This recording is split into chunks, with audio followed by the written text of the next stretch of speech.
The smoke alarm was silent now, but Clifford could still hear it. Not the sound of it, the shape of the silence it left behind.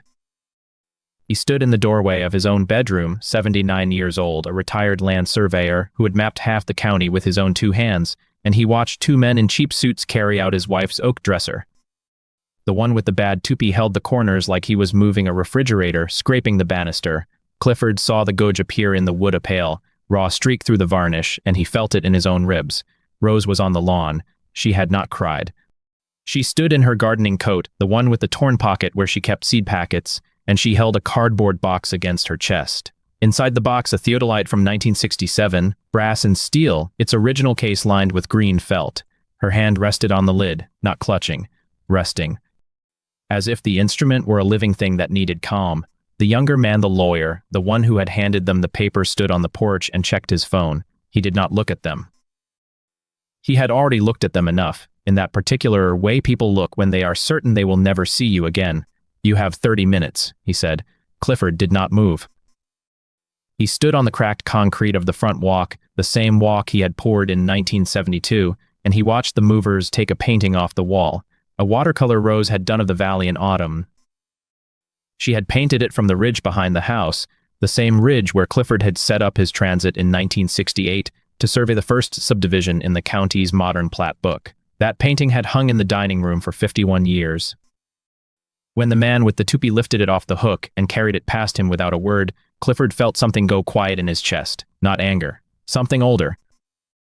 Something that had been growing since the Tuesday in October when their son Mark had sat across from them at the kitchen table and explained, with the patient condescension of a man who has already won, that he and his sister owned the land now, that they had documents, that it was legal. Clifford did not shout. He did not argue. He sat in the chair where he had eaten dinner for 47 years, and he looked at his son's face, and he saw nothing there that he recognized. The Tuesday in October had started like any other. Rose had made coffee Folgers, the red can the same brand since 1968, and Clifford had gone out to the shed to sharpen his shovel. The leaves were turning. The air smelled of wood smoke and wet earth. They had lived on this land for 53 years, since 1968, when Clifford was 26 and Rose was 23, and they had bought the 40 acres for $3,200 from a widow who wanted to move to Oregon. On that Tuesday, at 10:47 in the morning, a black SUV pulled into the gravel driveway. It was a new Ford Explorer, the kind with leather seats and a panoramic roof. Clifford knew the model because Mark had shown him the brochure at Thanksgiving, explaining the monthly payment with the kind of pride that suggested he expected approval. Clifford had nodded and said nothing. He had never bought a vehicle on credit in his life. When he saw the Explorer park next to his 1996 F-150, he felt a small, familiar tightening in his jaw. Mark stepped out. He was wearing a Patagonia fleece, navy blue, the kind that cost more than Clifford's winter coat had cost in the last 20 years combined. Behind him, a woman in a business suit emerged from the passenger side. She carried a leather briefcase and a tablet. Rose came to the door. She wiped her hands on her apron and squinted into the sunlight. "What's wrong?" "Nothing's wrong, Mom," Mark said. He smiled. Clifford had seen that smile 1,000 times, in 1,000 photographs, but something was different about it now. The muscles around the eyes did not move. "Can we come in?" They did not sit in the living room. Mark led them to the kitchen table, the one with the slight wobble that Clifford had never fixed, because Rose said it gave the room character. The woman in the suit set her briefcase on the chair and pulled out a stack of papers. She introduced herself as an attorney. She did not shake hands. Clifford sat down. Rose sat beside him. The kitchen clock ticked. It was a Seth Thomas, 1958, that had belonged to Rose's mother, and it ticked with a particular sound that Clifford had heard every morning and every night for more than half a century. He heard it now, each tick separate and distinct, as if time had slowed to let him hear each second pass. "Dad," Mark said, "I'll be direct. Laura and I have been looking into the property. The title, we found some things." Clifford did not ask what things. He waited.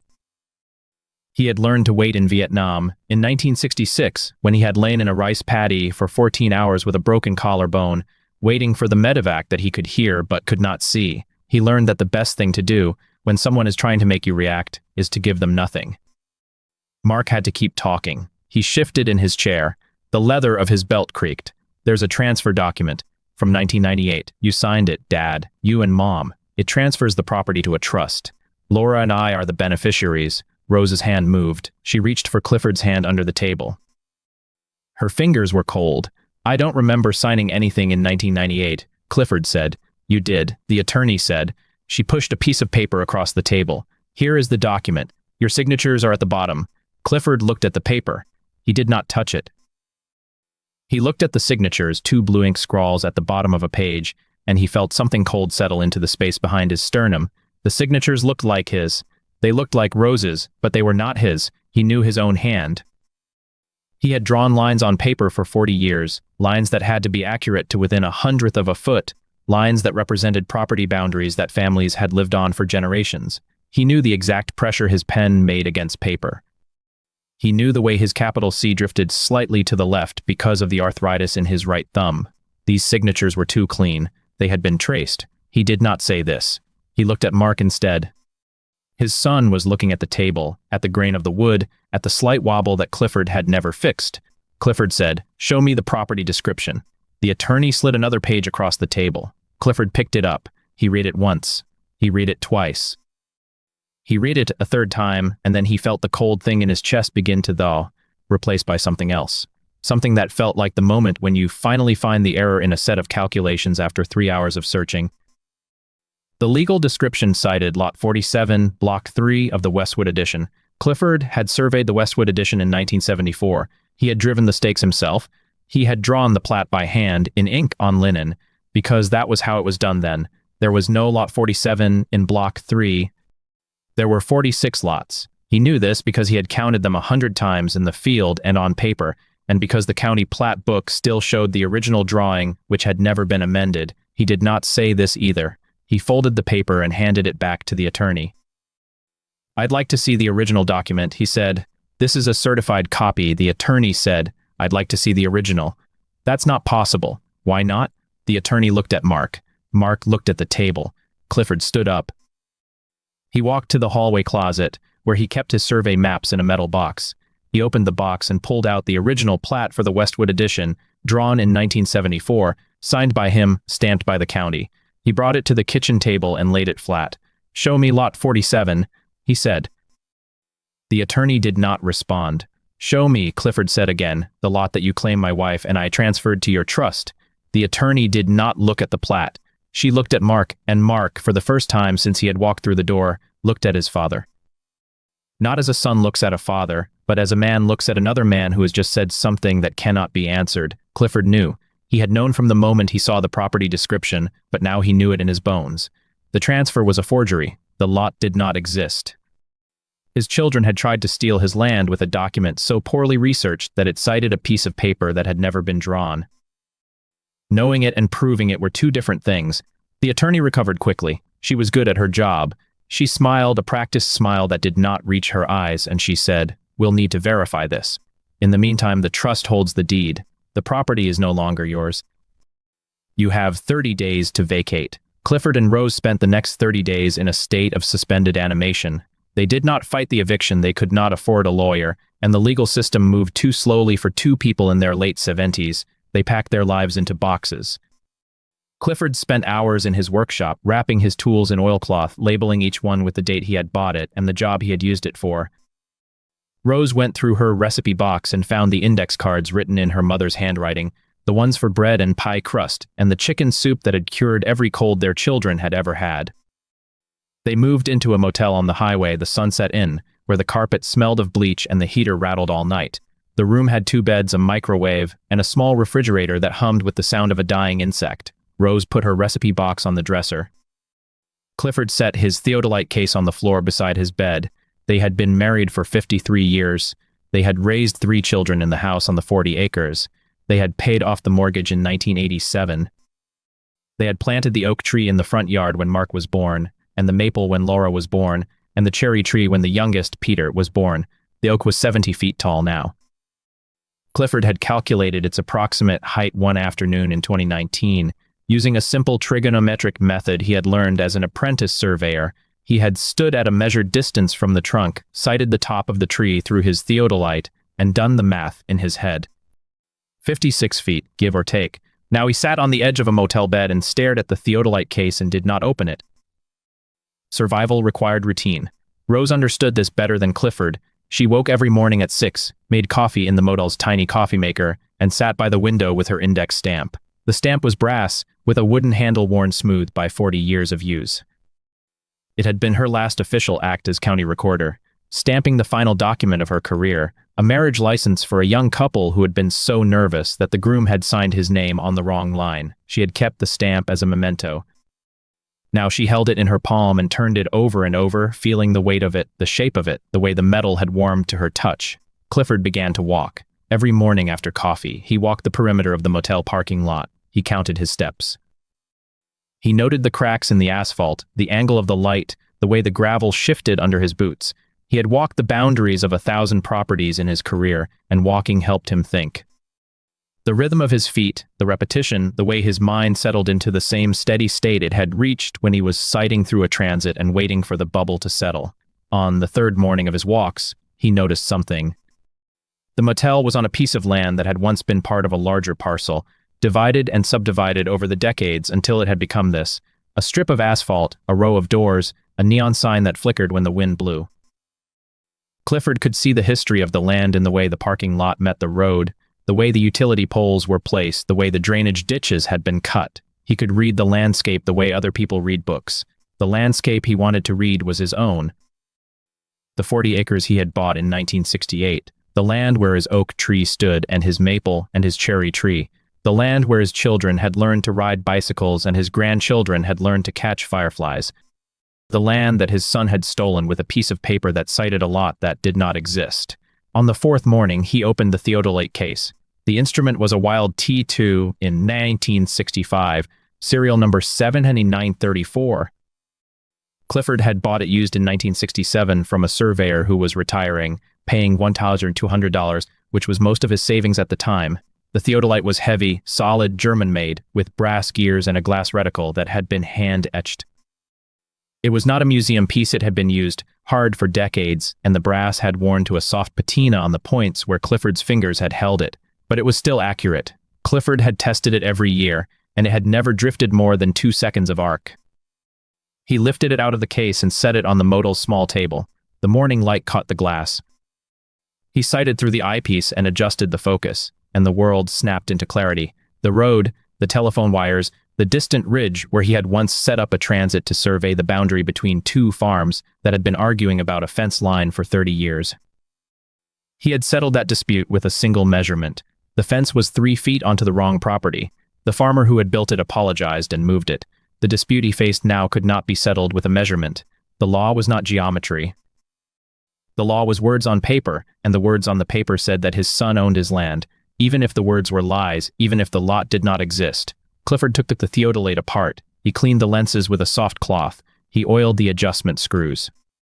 He checked the bubble level and found it true. He reassembled the instrument and set it back in its case, and he felt something that he had not felt in weeks, a small, hard kernel of purpose. Rose was not doing as well. She tried to hide it, but Clifford could see. She had stopped cooking. Not because she couldn't. The motel had a microwave and a hot plate, but because cooking required a kitchen, and a kitchen required a home, and their home was gone. She ate crackers and peanut butter for lunch. She drank tea from the motel's styrofoam cups. She sat by the window and watched the cars go by on the highway, and she did not talk about the house. Clifford started making her breakfast. Every morning he boiled water for her tea and made toast on the hot plate. He used the motel's tiny toaster, which burned everything on one side, and he scraped the charcoal off with a butter knife before he served it. Rose ate the toast without complaint, but she did not smile. On the 10th day, she said, "I want to see the Plat again." Clifford brought the Plat book from his metal box. He opened it on the bed. The pages were linen, yellowed, the ink faded but still legible. He turned to the Westwood edition. Block 3, lots 1 through 46. "Show me where it would have been," Rose said. Clifford traced his finger along the block. Lot 47 would have been here. But it wasn't.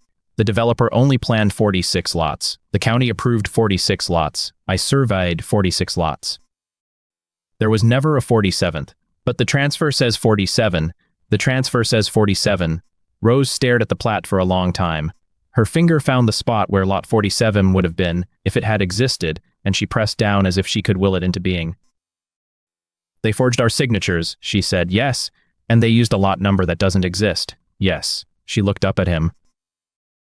Her eyes were dry, but there was something in them that Clifford had not seen since they were young, since the days when they had driven through the county together in his survey truck, mapping land that had never been mapped, building the records that would define the county for the next 50 years. Then they own nothing, she said. Clifford shook his head. They own the property. The deed is recorded. The transfer was accepted by the county. We can prove it's a forgery, but proving it takes time and money we don't have. The lot doesn't exist, Rose said again. The lot doesn't matter. The deed is recorded. The county accepted it. The legal description is what it is, even if it's wrong. Rose was quiet. She looked at the plat, and then she looked at her index stamp, and then she looked at Clifford with an expression that he knew very well. It was the expression she had worn in 1975, when the county clerk had tried to deny her promotion because she was a woman. She had fought that fight and won, and she had worn that expression every day of the 6-month battle. I was a county recorder for 40 years, she said. I know how deeds work. I know how records work. And I know that if the legal description is wrong, the deed is void. It's not that simple. It is that simple. She picked up her index stamp and held it in both hands like a holy object. A deed is only valid if it describes an existing parcel of land. If the lot doesn't exist, the deed doesn't exist. The transfer never happened. We still own the property. Clifford stared at her. He had been a surveyor for 40 years. He understood boundaries, measurements, the physical reality of land. But Rose understood the records. She understood the paper trail, the chain of title, the legal framework that made a piece of ground into a piece of property. She had spent her career ensuring that every deed, every transfer, every document was recorded correctly. She had caught errors that would have cost families their homes. She had built the county's indexing system from scratch, organizing decades of records into a system that lawyers and surveyors still used. None of that mattered if they couldn't prove it. The deed was recorded. The county had accepted it. The legal system operated on the assumption that recorded documents were valid. Challenging that assumption required a lawsuit, and a lawsuit required money, and they had $180 in their checking account. Clifford said nothing. He closed the Plat book and put it back in the box, and he sat on the edge of the bed and stared at the wall. The wall was beige. The paint was cheap, applied with a roller that had left streaks. Clifford counted the streaks. He noted the way the light from the window cast shadows across the texture. He calculated the area of the wall in square feet, approximately 120, and then he calculated the volume of paint required to cover it, assuming one coat at a coverage rate of 350 square feet per gallon. The math was easy. It always had been. Numbers were simple. The world was simple if you measured it correctly. The world was not simple anymore. His son had stolen his land. His daughter had helped. And he was sitting in a motel room with $180 and a theodolite and a wife who believed that the law would save them. He did the only thing he knew how to do. He waited. He waited for the next piece of information, the next detail, the next measurement that would tell him where to go next. He had learned, in 40 years of surveying, that most problems solved themselves if you just kept taking measurements. The truth was always there, hidden in the numbers. You just had to find it. The days passed. October became November. The leaves fell. The temperature dropped. The motel's heater ran constantly, rattling and clanking, but the room never got warm enough. Rose wore her gardening coat indoors. Clifford wore 2 sweaters. They ate ration meals, instant oatmeal, canned soup, bread that Rose bought from the discount bakery. They did not complain. They had lived through worse. In 1972, when Clifford had been out of work for 6 months, they had lived on beans and rice and whatever vegetables Rose could grow in the garden. They had made it through. They would make it through this. The cold was different. The cold was not just physical. It was the cold of being invisible, of being forgotten, of being erased from a life you had built with your own hands. The motel was on the same highway that passed within a mile of their property. Clifford could have walked there in 20 minutes, but he could not walk there. Because it was no longer his property, because his son had taken it, he walked the parking lot instead, 22 steps from the door to the road, 43 steps from the road to the ditch, 67 steps around the perimeter of the lot. He walked in the morning, when the sun was low and the shadows were long, and he walked in the evening, when the lights of the motel sign flickered on and the highway noise faded to a steady hum. On the 17th day of their exile, he found something. It was a survey marker. A brass disc set into the concrete of the parking lot, near the edge where the asphalt met the gravel. The disc was old, worn, the letters almost illegible. But Clifford knew what it was. He had set markers like this in 1,000 locations, in 1,000 corners of the county. This one marked the boundary of the original parcel, the one that had been subdivided to create the motel. It was a reference point, a fixed point in a world of shifting lines. He knelt beside it. He traced the letters with his finger. S142, he read, 1962. He knew this marker. He had not set it. It was older than his career, but he had used it. In 1974, when he was surveying the Westwood addition, he had used this marker as a reference point. He had recorded its coordinates in his field notes. He had checked his instruments against it. He had not thought about it in 50 years, and now, kneeling in the cold asphalt of a motel parking lot, he realized something. The marker was exactly 2.3 miles from his property. He knew this because he had measured it. He knew the bearing. He knew the elevation. He knew the exact location of every survey marker within a 10-mile radius, because he had spent 40 years mapping this county, and the map was still in his head. He stood up. He walked back to the room. He opened the theodolite case and lifted out the instrument and carried it to the parking lot. He set it up on the tripod, a tripod he had also packed, because a surveyor does not leave his tripod behind, and he sighted through the eyepiece at the marker. The bubble was level. The reticle was true. He adjusted the focus and read the angle. The marker had not moved. It had been there for 60 years, fixed in concrete, and it had not moved a millimeter. He looked up from the instrument and stared in the direction of his property. He could not see it from here. The ridge was in the way, but he knew it was there. He knew the exact line between this marker and the southeast corner of his land.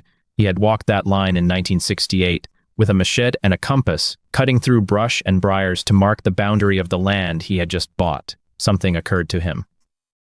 Something that had not occurred to him before, because he had been focused on the forgery, on the legal battle, on the injustice of what his children had done. The survey marker was still here. The boundary lines were still here.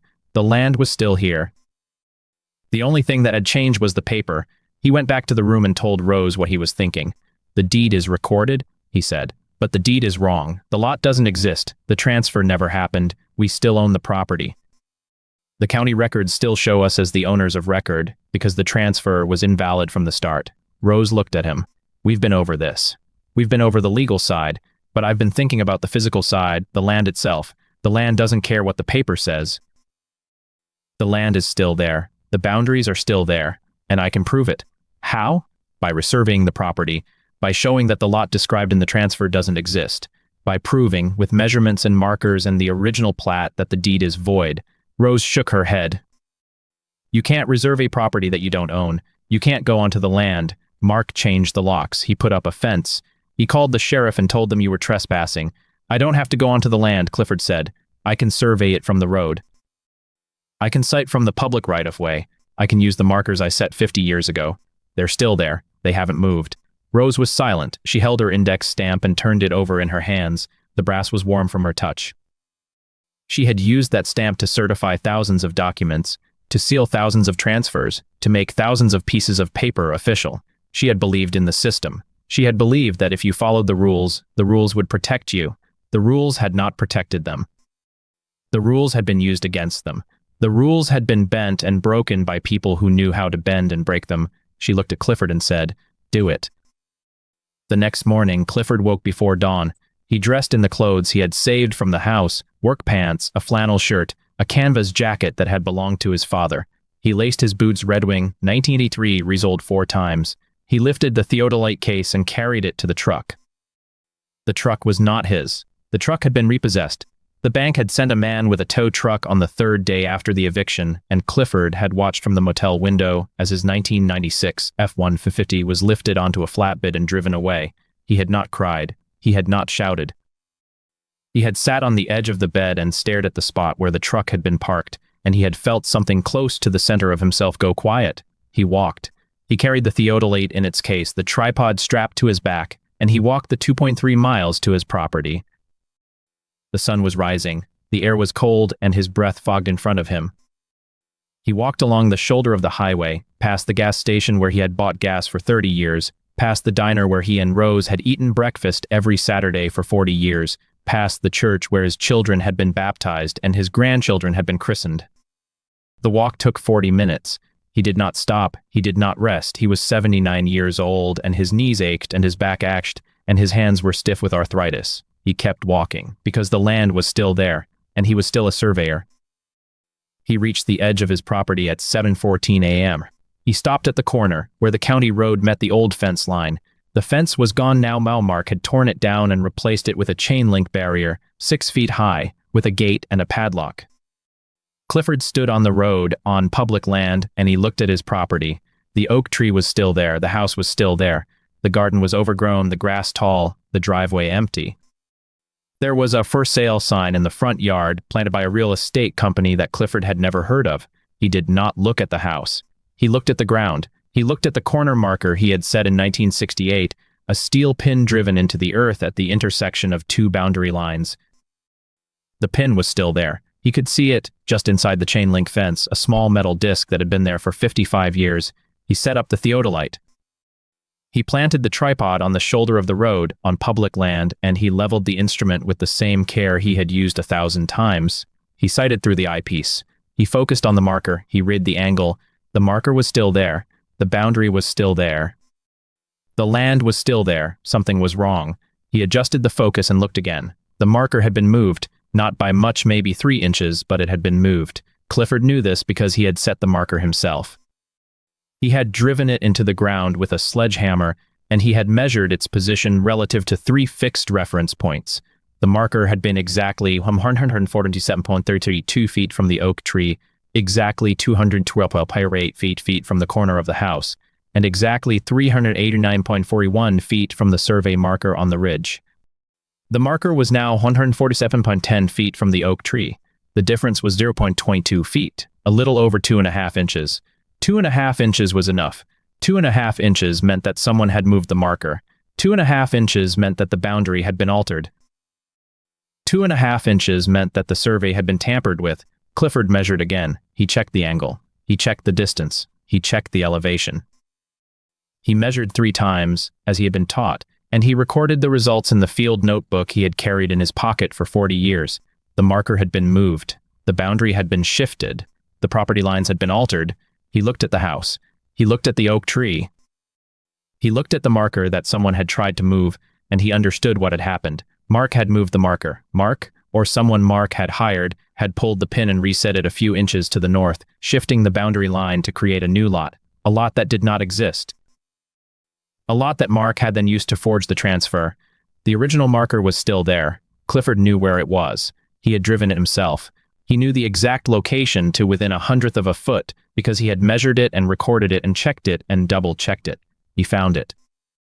He walked along the fence line looking at the ground, and he found the indentation in the earth where the original marker had been. The hole was still there, filled with loose dirt and grass. He knelt and dug with his hands, and he found the marker. It was 3 inches below the surface. Someone had pulled it out and buried it, then driven a new pin in the wrong location.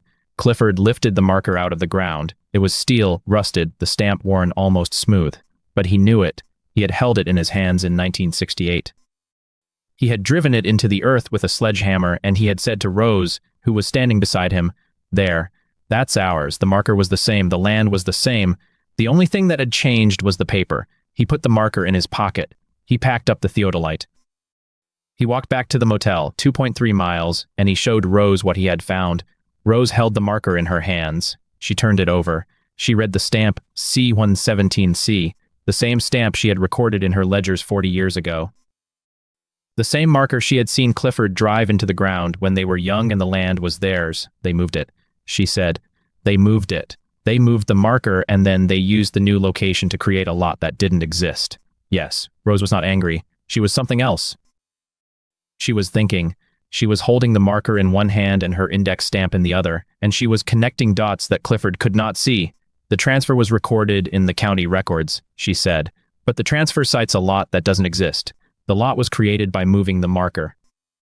But the original marker is still there, and the original plat shows the original boundary, which means the transfer is based on a false survey, which means the deed is void." "I know," Clifford said. "No," Rose said.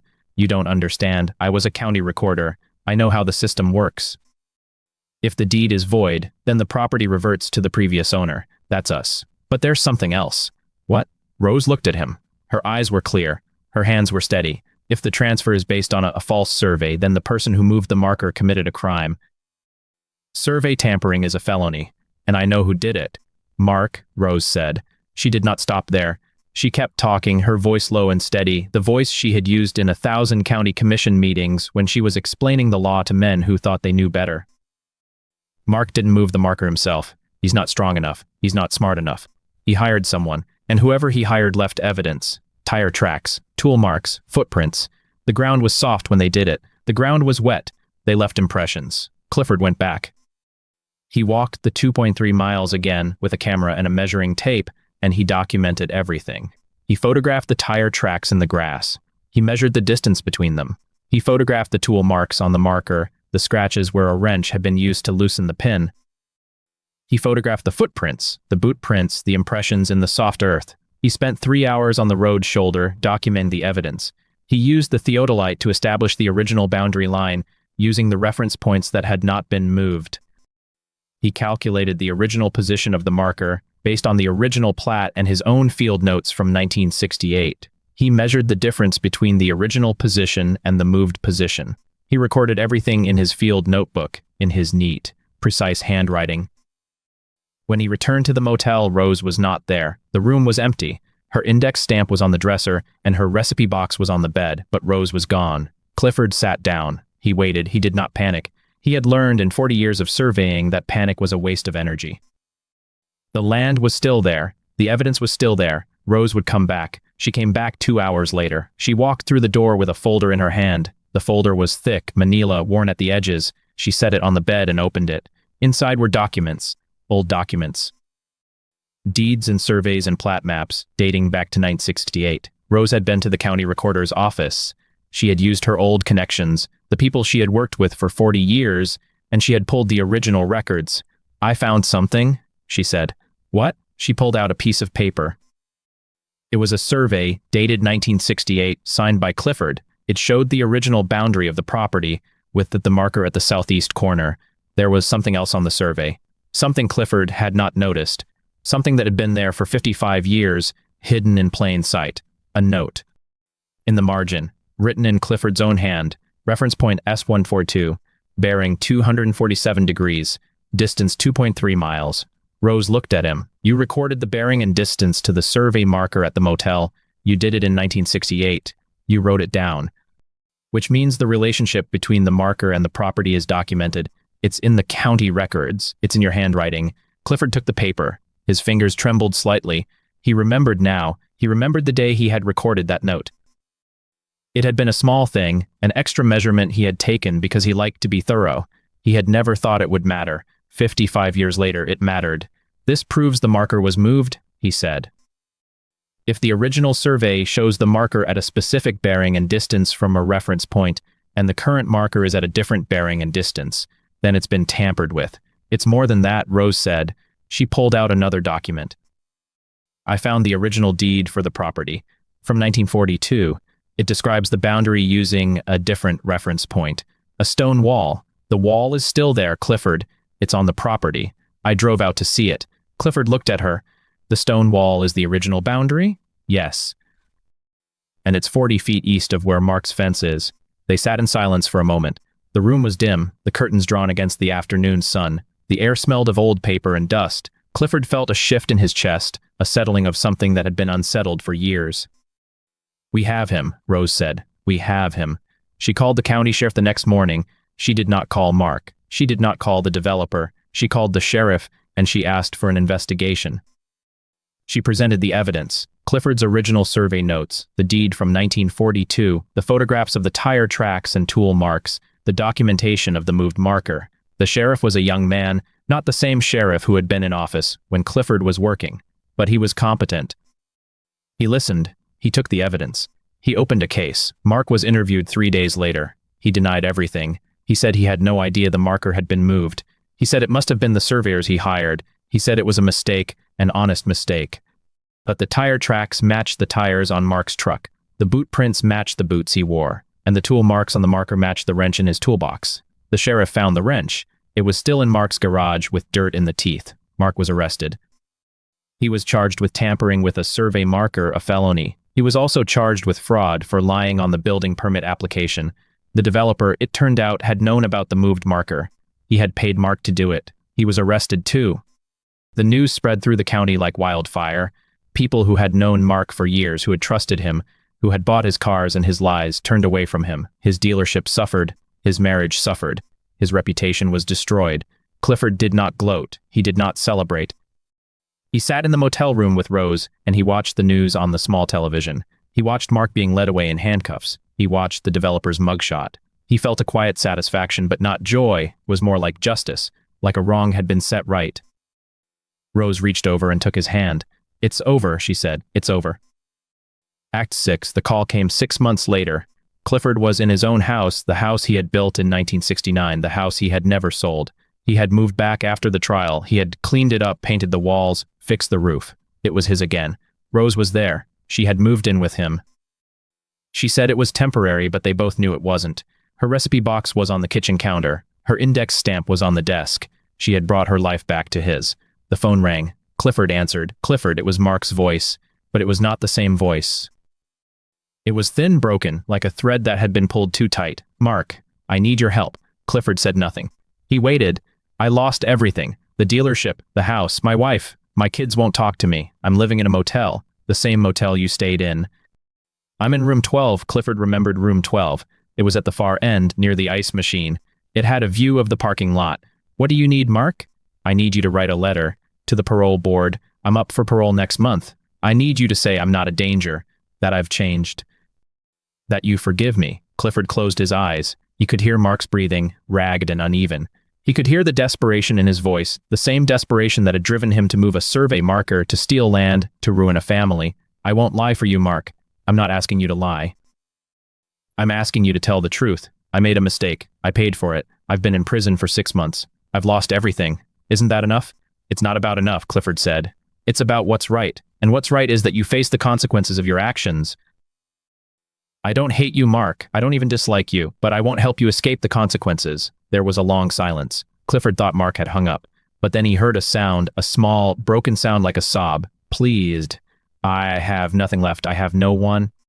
I'm begging you." Clifford looked at Rose. She was standing in the kitchen doorway watching him. Her face was calm. She did not nod or shake her head. She just watched. "I can't," Clifford said. "I'm sorry, Mark, but I can't." He hung up. The phone rang again 5 minutes later. Clifford did not answer. It rang again, and again, and again.